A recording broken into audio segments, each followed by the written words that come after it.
Hi guys, this is a quick review of the Cuisinart SS15, a dual coffee maker that lets you make a full pot of coffee or an individual serve utilizing K-cups or the equivalent.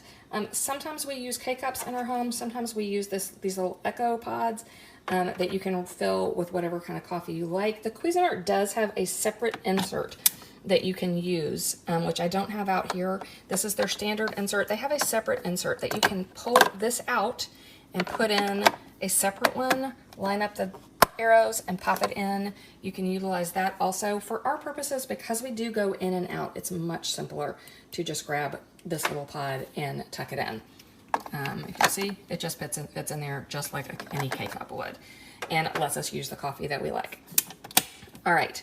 This machine, some of the pros or cons, depending on how you look at it, it's incredibly bright.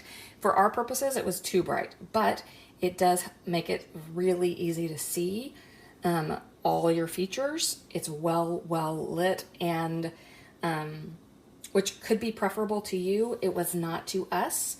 It's actually, you can't tell in video, but it is very bright in our kitchen and a little bit brighter than we preferred. But it is easy to see, I'll give it that for sure. And this is super easy access. Popping this is in front where you put your K-cup, super easy to do.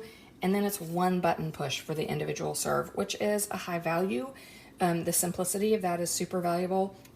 The carafe side is a glass carafe with a heating element that you can control the temperature. Lots of people really enjoy that. That was not a huge deal to us. Ours never lasts that long in our house. If we brew a pot of coffee, it's not sitting around for very long. You are able on this machine to set a 24-hour in advance timer and have that auto brew for you, which is great. And for that side, you can do a bold cup of coffee. You can have a little bit stronger brew, which is also nice. In this case, just good to know, so one of the downsides to this machine is the way it utilizes its reservoirs. It has two separate reservoirs. There are some reasons that there's some pros and cons to that. If you fill the internal reservoir for the carafe, you are not drawing from the reservoir, which is over here in the back for the machine, for the individual serving size. That's helpful only because it's such a pain to get to both of the reservoirs. Neither of the reservoirs is very easy to access. In fact, if you put this coffee pot underneath a cabinet, it does work fine for the K-cup side to put the K-cup in, but to access the back reservoir for the individual side is kind of a pain underneath the cabinet. It's possible. You can reach in. You have to reach in and into the reservoir itself and pull up this handle, pick it up and pull it around.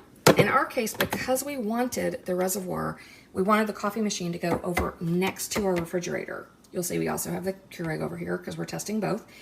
Because we wanted it next to the refrigerator, it's kind of a pain to get it out if it's tucked up right up against something. So the easiest way to get to that, and the only way to get to the reservoir for the carafe side, is to pull the machine out. You'll see me kind of walking it out underneath, so it gets out from underneath the cabinet above, so that we can open this all the way, which is where, that's where the very small opening for the interior reservoir is right over here, and to access the reservoir in the back.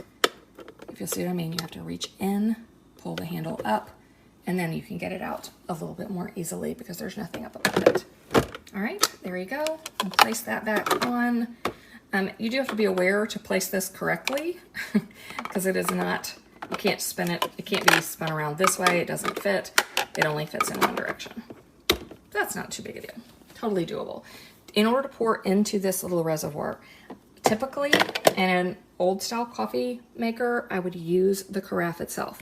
Two reasons that doesn't work very well. Number one, the lid doesn't, you have to remove the lid entirely in order to add water into it. But also it's just big and bulky. The way it fits into the machine, it's just big and bulky. And to pour from this height and get into that tiny reservoir just doesn't work very well. So I know you probably can't see that very well in the video, but I'm telling you it's true. So what we found is actually pouring water from a measuring cup was much simpler, and it's really possible and doable because you have this on the side that lets you see how much water you've added. So in that case, close the lid, slide it back, you're good to go. If you notice, the lights just went off on this machine. I'm gonna jiggle it around. Oh, lights came back on. That is because my outlet is slightly loose, and it does not, that's no big deal. We use it all the time. There's nothing faulty about it. It's just a little bit looser because it's been there a while, but it does not have a third prong. It's not a grounded plug. The outlets in our kitchen are of course all grounded, but the plug itself is not grounded, which means it doesn't have the third prong, which means when you move it, which you have to do, sometimes it's a little bit loose. That's not a make or break. It's no big deal. It's always pretty easy just to shift it slightly and it kicks back into gear. So super simple. Just wanted to give you a good shot at what this looks like and some of the pros and cons of operating it. You can see a full comparison between the Cuisinart SS15 and the Keurig K-Duo Plus over on the K-Duo Plus section. One thing you'll note in that is that one of the downsides to the Cuisinart is that it has a pretty big splash zone. If you'll look at all these splashes of coffee, that's because this is actually a messier individual brew. You might think that these over here are related to the Keurig. They're not. They're all from the slightly messier brew of the Cuisinart. If you don't mind grabbing a wet rag or paper towel and wiping down your counter as soon as you, right after you brew a cup of coffee, that's no big deal. But if that's going to be a pain for you, or you have the granite countertop or something like it that is eaten away by the acidity in coffee, then you might want to take a look over here at the Keurig K-Duo Plus. It is a much cleaner individual brew, and it has a reservoir, a single reservoir that holds 63 ounces versus the 40 ounces in this individual reservoir in the back here. And this reservoir serves both the carafe and your individual serve coffee cups. So for us, this being so easily accessible was a major pro, as was the Kneader Brew on the Keurig. The lights are not nearly as good, but another feature of the Keurig is that you have the option for a strong cup of coffee or carafe of coffee. So if you like your coffee strong, that's also another reason you might want to take a look at the Keurig. All right, there you go, friends. I hope that's helpful. It was helpful for us just to see these two operate side by side. And if you want a fuller review of that, take a look at the K-Duo Plus section of Amazon, and you'll see a review comparing these two a little bit more extensively side by side there. Thanks, and hope you have a great day.